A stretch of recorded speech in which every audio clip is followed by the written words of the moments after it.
आज हमने बायो का फर्स्ट चैप्टर पढ़ना है, इंट्रोडक्शन टू बायोलॉजी। इस चैप्टर में हम पढ़ेंगे about biology, introduction of biology, what is biology, different divisions and branches of biology, how biology is related to other branches of science, Quran and biology, and different level of biological organization and different levels of cellular organization. First of all, what is biology? Biology is a branch of science. तो bio पढ़ने से पहले हम ये पढ़ेंगे कि what is science? Science क्या है? Science में सबसे पहले observations are made, experiments are done, and then logical conclusions are drawn. हम सबसे पहले चीजों को observe करते हैं, उसके बाद हम experiments करते हैं और end पे conclusion देते हैं। पुराने वक्तों में एंशिएंट टाइम में जितनी भी साइंटिफिक इंफॉर्मेशन थी उसे एक ही डिसिप्लिन में रखा गया था, साइंस में। फिर जैसे जैसे साइंटिफिक इंफॉर्मेशन बढ़ती गई तो उसे मजीद डिफरेंट ब्रांचेस में डिवाइड कर दिया गया, like biology, physics, chemistry, economics. तो bio is also a branch of science. What is biology? अगर हम बायोलॉजी को देखें तो it is a study of life. Life के बारे में हम स्टडी करते हैं, लिविंग ऑर्गेनिज्म के बारे में स्टडी करते हैं। वर्ड बायोलॉजी जो है it is derived from two Greek words. ये दो ग्रीक वर्ड से लिया गया है, बायोस एंड लोगोस। बायोस का मतलब होता है लाइफ और लोगोस का मतलब होता है थॉट और रीजनिंग। थॉट और रीजनिंग मींस कि हम लिविंग ऑर्गेनिज्म या लाइफ के मुताबिक सोचते हैं, उसके बारे में समझते हैं कि व्हाट इज लाइफ या व्हाट इज लिविंग ऑर्गेनिज्म। तो मेन जो इसकी बायो की मेन जो डिवीजंस हैं वो लिविंग ऑर्गेनिज्म से ही रिलेटेड है। तीन ब्रांचेस हैं मेन इसकी, zoology, botany और microbiology. First of all, zoology. What is zoology? Zoology it is a study of animals. Zoology में हम animals को study करते हैं। Botany it is a study of plants. हम plants को study करते हैं। Microbiology नाम से भी पता चल रहा है it is a study of microorganisms या microbes जो हमें naked eye से नजर नहीं आते, उसके बारे में हम study करते हैं। ये मेन तीन डिविजन है बायो की। अगर हम देखें हम बायो में डिफरेंट लाइफ एस्पेक्ट्स को स्टडी करते हैं, जिंदगी के मुख्तलिफ पहलुओं को। तो यही मेन जो तीन डिवीजन हैं इनको फर्दर डिफरेंट ब्रांचेस में डिवाइड किया गया है। फर्स्ट जो ब्रांच है it is a morphology. Morphology in this branch of biology we study about forms. हम शक्ल और सूरत किसी भी लिविंग ऑर्गेनिज्म की कैसे है, उसका स्ट्रक्चर कैसा है, हम अगर देखें तो इसको स्टडी किया जाता है मॉर्फोलॉजी में, forms and structures of living organism. Next anatomy. Anatomy होती है इंटरनल स्ट्रक्चर्स को स्टडी करना। Anatomy it is a branch of biology in which we study about the internal structures of the living organism. Living organism के internal structures को study करते हैं, जिस तरह हार्ट हो गया या डिफरेंट ऑर्गन्स अगर हम इंटरनल स्टडी करें तो this occurs in anatomy. Histology it is a microscopic study of tissues. Tissues जो होते हैं सिंगल सेल्स जब मिलते हैं तो वो टिश्यू बनाते हैं। टिश्यू जो है वो आम आंख से नजर नहीं आता, टिश्यू को हम माइक्रोस्कोप से देखते हैं। तो हिस्टोलॉजी के अंदर हम माइक्रोस्कोपिक स्टडी करते हैं टिश्यू की। सेल बायोलॉजी नाम से भी पता चल रहा है, cell biology in which we study about the cell. हम सेल के बारे में स्टडी करते हैं, सेल का स्ट्रक्चर, सेल के अंदर ऑर्गेनेलिज आती हैं, वो भी सेल बायोलॉजी के अंदर ही स्टडी की जाती हैं, डिफरेंट ऑर्गेनेलिज की। Next physiology. फिजियोलॉजी होती है it is a branch of biology in which we study about the function of different parts of living organism. कोई भी लिविंग ऑर्गेनिज्म की जो डिफरेंट बॉडी पार्ट्स हैं वो कैसे काम करते हैं, जिस तरह हमारी लिम्स हो गई, हार्ट हो गई, कैसे सारे काम करते हैं, तो this occur in physiology. Next genetics. नाम से भी पता चल रहा है genetics in which we study about the genes. हम जीन्स के बारे में स्टडी करते हैं। What is the role of gene in inheritance? विरासत में जीन्स का क्या रोल है, कैसे जीन्स एक नस्ल से दूसरी नस्ल में ट्रांसफर होते हैं, हम जेनेटिक्स के अंदर स्टडी करते हैं। एम्ब्रियोलॉजी, ये भी नाम से पता चल रहा है in which we study about the development of embryo into a new individual। आपको पता है सबसे पहले एग और स्पर्म मिलते हैं, एम्ब्रियो बनता है, फिर एम्ब्रियो में जो है वो ऑर्गेनोजेनेसिस होती है, ऑर्गन्स बनते हैं और एक पूरा ऑर्गेनिज्म बन जाता है। तो ये जो जितनी भी स्टडी है एक एम्ब्रियो से पूरे इंडिविजुअल के बनने के दौरान जितने भी जो चेंजेस आते हैं डेवलपमेंट, उसको स्टडी किया जाता है एम्ब्रियोलॉजी में। Next taxonomy. टेक्सोनॉमी के अंदर हम स्टडी करते हैं अबाउट द क्लासिफिकेशन। क्लासिफिकेशन क्या होती है कि जो एक जैसे लिविंग ऑर्गेनिज्म है उन्हें एक ग्रुप में रख दिया, जो मुख्तलिफ है उसे दूसरे ग्रुप में रख दिया। तो जो ये जो डिवीजन है लिविंग ऑर्गेनिज्म की या जो क्लासिफिकेशन है लिविंग ऑर्गेनिज्म की उसे स्टडी किया जाता है टैक्सोनॉमी के अंदर। नेक्स्ट जो ब्रांच है बायोलॉजी की that is paleontology. Paleontology it is a study of fossils. Fossils की स्टडी को कहते हैं paleontology. What are fossils? Fossils क्या होते हैं? These are the remains of extinct organism। जो ऑर्गेनिज्म मर जाते हैं उनकी जो बाकियात होती हैं उन्हें कहते हैं फॉसिल, और फॉसिल्स की स्टडी की जाती है in the branch of biology that is paleontology. Next है एनवायरमेंटल बायोलॉजी। एनवायरमेंटल बायोलॉजी नाम से भी पता चल रहा है बायोलॉजी आ जाएगा लिविंग ऑर्गेनिज्म और एनवायरमेंटल के interaction of living organism with their environment, कि जितने भी लिविंग ऑर्गेनिज्म है उनका जो एनवायरनमेंट के साथ इंटरेक्शन है उसको स्टडी किया जाता है एनवायरमेंटल बायोलॉजी में। जिस तरह फॉर एग्जांपल हम ह्यूमन बीइंग है, जितने भी एनिमल्स हैं, हम सांस लेते हैं, हम ऑक्सीजन इनटेक करते हैं, तो हमारा हर टाइम एनवायरनमेंट के साथ इंटरेक्शन है, तो that is study in environmental biology. Next है सोशियो बायोलॉजी। ये भी नाम से पता चल रहा है social behaviour of living organism. Socio it this word taken from the social behaviour and biology living organism, कि हम लिविंग ऑर्गेनिज्म का जो सोशल बिहेवियर है, इसमें मोस्टली एनिमल्स लिविंग ऑर्गेनिज्म, सिर्फ एनिमल्स आएंगे क्योंकि प्लांट्स का सोशल बिहेवियर नहीं होता। तो sociobiology it is a branch of biology in which we study about the social behaviour of animals that makes society. वो सोशल बिहेवियर उनका होगा तो तभी सोसाइटीज बनेंगी। Next parasitology, study of parasites. Parasites को स्टडी किया जाता है।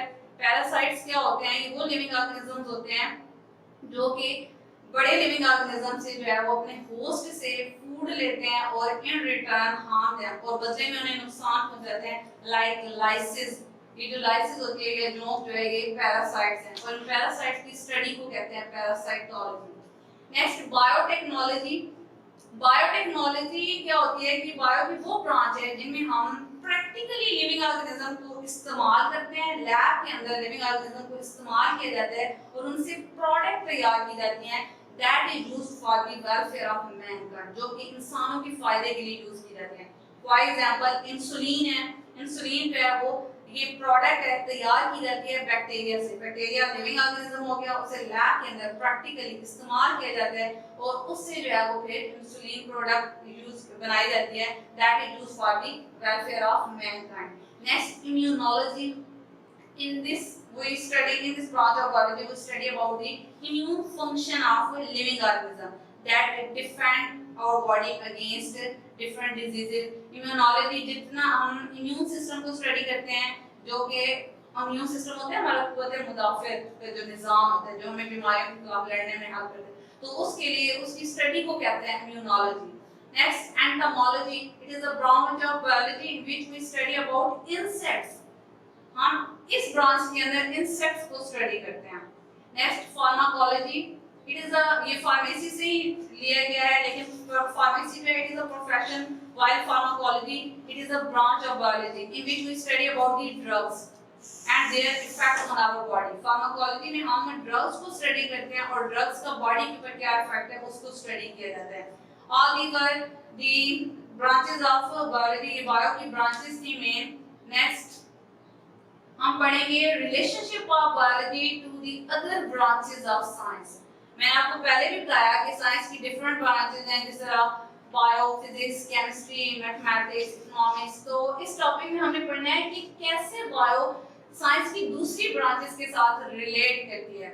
Each branch of science has a relationship with other branches of science as well. For example when we are studying about the movement of limbs, जब हम अपने बाजुओं की हरकत या टांगों की हरकत के बारे में स्टडी करते हैं तो हम वी रिलेट या biologist relate the law of motion in physics. तो जो फिजिक्स के अंदर लॉ ऑफ मोशन है उनको का रेफरेंस दिया जाता है for the movement of animals in biology. तो this form the basis of interdisciplinary sciences.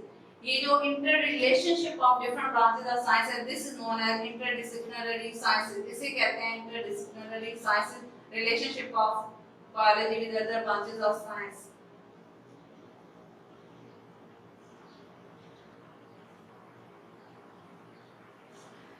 First जो है relationship of biology to other branches of science, वो है biophysics. How bio is related with the physics, bio जो है वो physics के साथ किस तरह रिलेटेड है। Bio, what is biophysics? Biophysics क्या होती है? ये it is a study of principle of physics that are applied to living organism. यहाँ फिजिक्स के जो लॉ हैं, जो उनकी प्रिंसिपल्स हैं, उन्हें लिविंग ऑर्गेनिज्म के ऊपर अप्लाई करते हैं। इसकी पहले भी मैंने आपको एग्जांपल दिया है कि अगर हमें एनिमल्स के अंदर मूवमेंट को स्टडी करना है तो हम फिजिक्स के अंदर जो लॉ ऑफ मोशन है उसका रेफरेंस देते हैं। इसी तरह the working principle of lever in physics and limbs of animals is same, कि जो लीवर का काम करने का असूल है फिजिक्स के अंदर और जो हमारे बाजुओं का काम करने का असूल है वो एक जैसा है। तो bio is also related to physics. Next, biochemistry. In this branch we study about the chemistry of different reactions occurring in the living organism. Living organism के अंदर जो रिएक्शंस हो रहे हैं उनको स्टडी किया जाता है।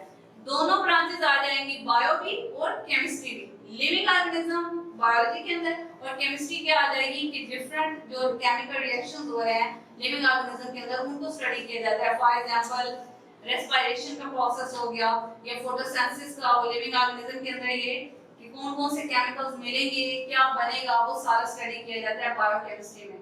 Next, biomathematics. बायोमैथमेटिक्स क्या होते हैं? स्टडी ऑफ लिविंग ऑर्गेनिज्म या डिफरेंट जो बायोलॉजिकल प्रोसेस होते हैं उनको स्टडी किया जाता है by the application of mathematical tools and techniques. Different mathematical tools और टेक्निक्स को अप्लाई किया जाता है ऑन द लिविंग ऑर्गेनिज्म के ऊपर। जिस तरह फॉर एग्जांपल हम कोई भी डाटा इकट्ठा करते हैं, उसके बाद हमारे पास रिजल्ट आते हैं, कोई भी बायोलॉजिकल प्रोसेस होता है तो उसका डाटा का एनालिसिस किया जाता है, स्टैट्स के जरिए से रेशियो निकाली जाती है। फॉर एग्जांपल कि किसी एरिया में मलेरिया हुआ है तो 100 पेशेंट हैं, उनमें से 50 जो है 100 का टेस्ट किया गया, 50 नॉर्मल थे, 50 जो है वो उनमें जो है वो मलेरिया पाया गया। तो उनके दरमियान एंड सारा रिजल्ट निकालने के बाद हम अप्लाई करेंगे रेशियो। तो this occur in biomathematics. Next, biogeography. Biogeography क्या होती है? Study of occurrence and distribution of different species of the living organism in different areas of the world। पूरी दुनिया में जहां-जहां पे भी लिविंग ऑर्गेनिज्म पाए जाते हैं उनकी स्टडी को कहते हैं biogeography. Study of occurrence and distribution of living organism and different geographical regions of the world। इससे फायदा क्या होता है बायोजियोग्राफी में? इससे क्या होता है कि अगर हमें किसी एक एरिया के इन्वायरमेंटल कंडीशंस का पता होगा तो हमें ये पता होगा कि वहाँ पे रहने वाले जो लिविंग ऑर्गेनिजम्स हैं उनकी क्या-क्या कैरेक्टरिस्टिक्स होंगी। जिस तरह पोलर रीजन के अंदर पोलर बियर रहते हैं तो उनकी जो ऊपर हेयर्स होते हैं उनका कलर जो है वो डिम होता है और जो है वो तादाद भी ज्यादा होती है ताकि उस इन्वायरमेंटल कंडीशंस में आसानी से रह सके। तो this occurs in biogeography. Next, bioeconomics. In this we study about the living organism from economical point of view। हम इकोनॉमिकल पॉइंट ऑफ व्यू से लिविंग ऑर्गेनिज्म को स्टडी करते हैं कि हमें क्या प्रॉफिट हुआ, क्या लॉस हुआ। जिस तरह फॉर एग्जांपल कोई किसी जगह भी गंदम की फसल लगाई जाती है, अब जो गंदम क्रॉप जो है ये प्लांट्स में आ जाते हैं लिविंग ऑर्गेनिज्म में, तो हम क्या होता है कि उसके ऊपर कितनी कॉस्ट आई, उसके बाद जो है वो कितनी फसल की पैदावार हुई और उसके बाद उसमें लॉस हुआ या हमें प्रॉफिट हुआ, वो सारा स्टडी किया जाता है इन बायोइकोनॉमिक्स। नेक्स्ट आ जाते हैं कैरियर्स इन बायोलॉजी। यहाँ पे बायो में फर्स्ट चैप्टर में कैरियर्स इसलिए बताए गए हैं कि अगर हम बायो को स्टडी कर रहे हैं तो students can plan these professions which can be adopted, कि कोई भी प्लान कर सकता है कि कौन-कौन से प्रोफेशन जो है वो पढ़ने के बाद पता चलता है कि किस-किस प्रोफेशन को जो है वो हम फ्यूचर में अडॉप्ट कर सकते हैं। तो student can plan to adopt these professions after the study of biology. First profession जो है वो मेडिसिन और सर्जरी। मेडिसिन, सिर्फ पहले मैं मेडिसिन का बता रही हूँ। Medicine, this profession deals with the diagnose and treatment of diseases. Medicine वाला जो प्रोफेशन है इसमें हम बीमारियों को डायग्नोज तशखीस करना कि किसी भी इंसान में जो है ये बीमारी है क्या और फिर उसके बाद उसका ट्रीटमेंट करना। This occur in the field of medicine. और सर्जरी में क्या होता है? सर्जरी ऑपरेशन से ये निकला है, जिसे हम कहते हैं सर्जरी हुई या ऑपरेशन। तो सर्जरी में क्या होता है? any part of the body may be repaired, removed or replaced। या तो कोई भी जो पार्ट है उसे रिपेयर किया जाता है, जिस तरह बाजू वगैरह फ्रैक्चर हड्डी हो जाती है तो उसे रिपेयर किया जाता है, या उसे रिमूव किया जाता है, जिस तरह अपेंडिक्स वगैरह जो है उसे रिमूव किया जाता है, या जो है हम रिप्लेस करते हैं, जिस तरह किडनी ट्रांसप्लांटेशन। तो ये जो दोनों प्रोफेशन है, these are studied in the MBBS bio after the higher secondary education in biology। FSC के बाद जो है वो MBBS कोर्स होता है, उसके अंदर ये दोनों जो है वो प्रोफेशन पढ़ाए जाते हैं। नेक्स्ट जो है वो प्रोफेशन या जो कैरियर है वो है fisheries. This profession deals with the fish production. इस प्रोफेशन के अंदर स्टडी किया जाता है फिश प्रोडक्शन कि कैसे जो है वो किसी ये देयर आर मेनी डिपार्टमेंट्स हैं इन पाकिस्तान के अंदर मुख्तलिफ यूनिवर्सिटीज में ये डिपार्टमेंट्स भी हैं फिशरीज के। इसके अंदर जो है वो एम्प्लॉय जो है वो क्या करते हैं, they enhance the quality and quantity of fish production. कैसे फिश की प्रोडक्शन को बढ़ाया जा सकता है, उसकी क्वालिटी को या क्वांटिटी को, वो फिशरीज में स्टडी किया जाता है। And this profession is adopted after bachelor या master level study in zoology. Next agriculture. Agriculture के अंदर इन दिस कैरियर या in this profession we study about the food crops and animals which are the source of food. जो हमारी खुराक का जरिया है, चाहे वो एनिमल्स हो या फूड क्रॉप्स हो, हम एग्रीकल्चर के अंदर उनको स्टडी किया जाता है कि किस तरह हम अच्छी फसल लगा सकते हैं या किस तरह हम डिफरेंट फार्म्स के अंदर एनिमल्स की प्रोडक्शन को जो है वो बढ़ाया जा सकता है, which are the source of food for us. तो ये पाकिस्तान में बहुत सारी यूनिवर्सिटीज हैं that offer courses in agriculture after higher secondary education in biology या FSC के बाद। Next animal husbandry। Animal husbandry क्या होता है? In this profession we study about the domestic animals, जो घरों में हम रखते हैं एनिमल्स, उनकी कैसे केयर की जा सकती है, ये कैसे उनकी आपस में ब्रीडिंग करवाई जाती है। जिस तरह मुख्तलिफ जगहों में जो है वो जो अच्छी नस्ल के एनिमल्स होते हैं या जिनमें मिल्क प्रोडक्शन फॉर एग्जांपल ज़्यादा होती है, उनकी आपस में ब्रीडिंग करवाई जाती है, तो उससे जो ऑफस्प्रिंग प्रोड्यूस होती है उनकी नेक्स्ट जनरेशन, तो उसमें क्या होगा कि मिल्क प्रोडक्शन ज़्यादा होगी। तो एनिमल हस्बेंड्री में ये स्टडी किया जाता है। Next of horticulture. Horticulture is the art of gardening. कैसे बाग लगाए जाते हैं, हॉर्टिकल्चर इसमें स्टडी किया जाता है। कैसे जो है हम जो है क्रॉप्स की प्रोडक्शन को बढ़ा सकते हैं, ये हॉर्टिकल्चर के अंदर स्टडी किया जाता है। And this profession is adopted after bachelor level study या master level study in zoology और बॉटनी। फार्मिंग, नाम से भी पता चला है, this profession deals with the different farms. जो मुख्तलिफ फार्म होते हैं, फार्म दो तरह के होते हैं। एक जो फार्म होते हैं उनमें प्लांट्स वगैरह लगाए जाते हैं, प्लांट्स वाले फार्म्स होते हैं, जो होते हैं वो एनिमल्स वाले फार्म्स होते हैं, जिस तरह पोल्ट्री फार्म हो गया। तो इन फार्म्स के अंदर प्रोडक्शन को कैसे बढ़ाया जा सकता है, कैसे जो है इसमें डिफरेंट ब्रीडिंग टेक्नोलॉजी इस्तेमाल की जाती है, जो है जिस तरह मैंने पहले भी आपको बताया एनिमल हस्बेंड्री में कि डिफरेंट ब्रीडिंग टेक्निक्स इस्तेमाल करते हुए जो अच्छी नस्ल्स के होते हैं एनिमल, उनके आपस में जो है वो ब्रीडिंग करवा के नेक्स्ट जनरेशन प्रोड्यूस की जाती है। तो इस तरह फार्म के अंदर जो है वो प्रोडक्शन ज्यादा होती है। फॉरेस्ट्री जो के अंदर जो this is a profession, in this profession employees जो होते हैं वो जो नेचुरल फॉरेस्ट पूरे एरिया में मौजूद है, उनको कैसे जो है उनकी प्रोडक्शन को बढ़ाया जा सकता है, कैसे उन फॉरेस्ट को मेंटेन रखा जा सकता है, ये उनके जिम्मे होता है। और they also advise government to plant artificial forest. और जिस जगह पे फॉरेस्ट नहीं है, नेचुरल फॉरेस्ट, तो ये गवर्नमेंट को एडवाइस करते हैं कि वहाँ पे आर्टिफिशियल फॉरेस्ट जो है वो लगाए जाए। बायोटेक्नोलॉजी, दिस प्रोफेशन पहले भी हमने ब्रांच में भी पढ़ा, बायोटेक्नोलॉजी कैरियर्स के अंदर भी बायोटेक्नोलॉजी दी हुई है। तो बायोटेक्नोलॉजी में मैंने आपको पहले भी बताया कि बायोटेक्नोलॉजी क्या होती है। In this field living organisms are used to produce product for the welfare of mankind। Living organism को प्रैक्टिकली लैब के अंदर इस्तेमाल किया जाता है, प्रोडक्ट तैयार की जाती है और वो प्रोडक्ट जो है वो इंसान के फायदे के लिए जो है वो यूज की जाती है।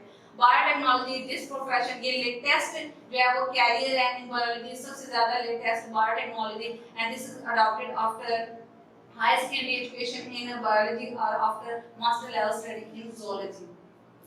Next topic is Quran and biology. At many places in Holy Quran, Allah hints about the origin and characteristic of living organism.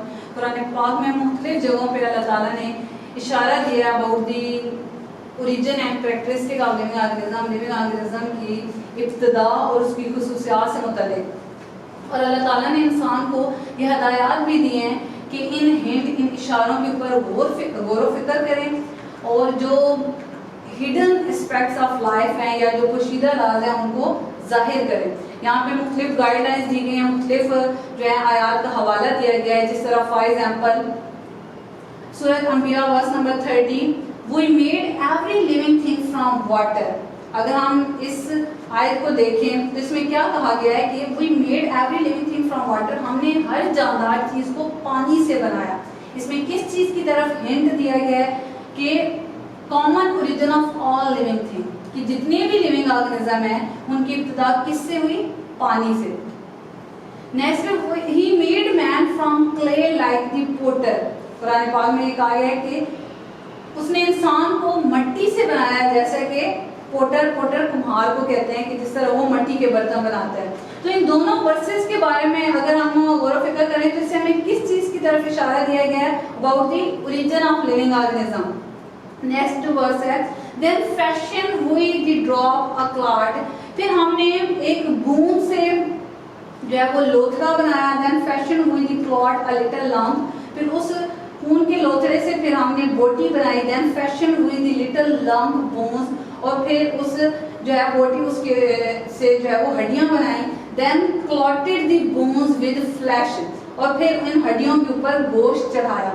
अगर इस आयत को देखा जाए तो इसमें किस चीज़ की तरफ इशारा किया गया है? अबाउट द डिफरेंट ओकेजन्स कह लें या हम क्या कह सकते हैं, अगर बायो के लिहाज से देखें तो इसमें ह्यूमन बीइंग की डेवलपमेंट के बारे में बताया गया है कि किस तरह जो है वो इंसान की जो है वो इब्तिदा हुई, कि कैसे एक खून से पूरा जो है वो इंसान बनाया गया, कि किस तरह पहले जो है वो एक बूंद थी, फिर उससे जो है वो लोथड़ा बना, फिर उससे बोटी बनी, फिर उसके ऊपर जो है वो हड्डियां बनी और फिर उसके ऊपर गोश्त चढ़ाया गया। तो ये वर्सेस का अगर हम देखा जाए तो इसका तर्जुमा पढ़ा जाए तो हमें इससे क्या चीज़ों का पता चला? About the development, about the origin of living organism, की किस तरह मुख्तलिफ लिविंग ऑर्गेनिज्म को जो है वो बनाया गया। इसके बाद जो नेक्स्ट टॉपिक है वो है Muslim scientist. What is the contribution of Muslim scientist in biology? अगर हम देखें there is a great contribution of Muslim scientist in science की अगर हम स्टडी देखें जाए तो मुस्लिम साइंटिस्ट की बहुत ज़्यादा कंट्रीब्यूशन है। Here we summarise the Muslim scientist, 3 Muslim scientist हैं, उनके बारे में बताया गया है कि उनकी क्या कंट्रीब्यूशन है in biology. First, Jabir bin Hayyan, ये जो ब्रैकेट में है ये इनकी डेट ऑफ बर्थ और डेथ बताई गई है 721 to 815 AD। AD जो है ये लैटिन वर्ड है, एनो डोमिनी, बिफोर क्रिस्ट, क्रिस्ट से पहले का जो ज़माना था। He was born in Iran and practice medicine in Iraq. ये जो मुस्लिम साइंटिस्ट है ये ईरान में पैदा हुआ था और इराक में इसने मेडिसिन में प्रैक्टिस की थी।